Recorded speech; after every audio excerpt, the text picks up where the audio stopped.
Alors le pôle d'excellence cyber est une initiative qui a deux paternités. D'une part, le pacte d'avenir pour la Bretagne, dans lequel s'implique fortement le Conseil régional de Bretagne et l'État, et le pacte défense cyber, qui est une déclinaison opérationnelle du livre blanc de la défense et de la sécurité nationale. Le pôle d'excellence cyber a 4 missions, 4 objectifs. Le premier, c'est de devoir se concentrer sur le territoire breton, l'ensemble des forces du ministère de la Défense dans le domaine de la cybersécurité, ce qui est déjà bien entrepris avec le renforcement des compétences de DGAMI, de l'ETRS, de Saint-Cyr, de Naval et autres. Le deuxième objectif est d'accompagner le développement de la filière de cybersécurité et cyberdéfense à travers 3 axes, la formation, la recherche et le développement des entreprises. 2 autres objectifs assez structurants, même si plus ponctuels, la mise en place d'un cursus de formation pour le pilotage de la gestion de crise en cybersécurité. Et la 4e qui concerne la mise en place d'un cyberlab, un centre d'entraînement à la gestion de crise cyber. Il y a combien de partenaires? Le pôle d'excellence cyber a 30 partenaires. Ce sont des académiques, de la formation, de la recherche ou des structures d'accompagnement du développement économique. Donc c'est une dynamique sur laquelle le ministère de la Défense et le Conseil régional conjuguent leurs forces pour ce développement. Pouvez-vous nous parler donc du parallèle entre le pôle d'excellence cyber et la région Bretagne? Le pôle d'excellence cyber, c'est la rencontre de 2 intérêts, l'intérêt du ministère de la Défense par rapport à ses ambitions et ses problématiques, et la stratégie de la région Bretagne par rapport au développement économique que nous avons sur ce territoire.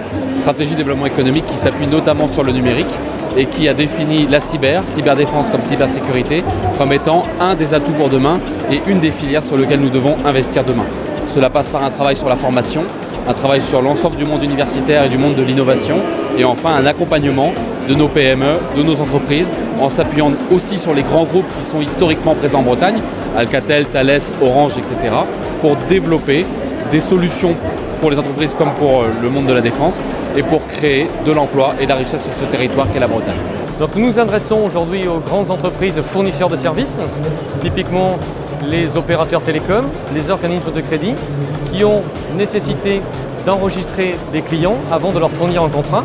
Donc typiquement chez un opérateur télécom, ça va être la numérisation de pièces d'identité, la numérisation du RIB et du chèque pour derrière signer un contrat dans un process fluide qui va simplifier l'expérience client, simplifier l'expérience distributeur, mais aussi permettre de lutter plus efficacement contre la fraude avec des contrôles en temps réel.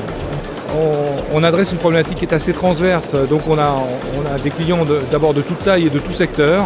On peut proposer nos solutions à des opérateurs télécoms par exemple, à des acteurs de l'Internet pour adresser des problématiques d'attaques massives et également à des acteurs de moindre importance, de moindre taille, tels que des hébergeurs ou des PME via leurs hébergeurs, pour des attaques de plus faible niveau mais qui sont tout aussi dévastatrices à leur niveau.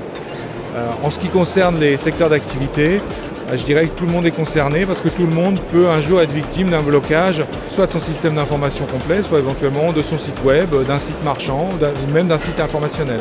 Donc voilà, c'est aussi une volonté d'exporter le savoir-faire français avec le label France qu'on vient d'obtenir, qui est certainement un bon vecteur pour se développer à l'international. On gagne en image, en visibilité pour se faire connaître et en même temps on se réconforte par rapport à notre offre et on voit qu'il y a vraiment un réel besoin. Le bilan est très positif. Nous avons pu à la fois nous faire connaître via ce pôle d'excellence cyber et en plus nous faire connaître par rapport à certains clients ou certains prospects qui sont passés sur le stand. On est très visible, donc on est extrêmement content de ce salon et forcément on reviendra l'année prochaine.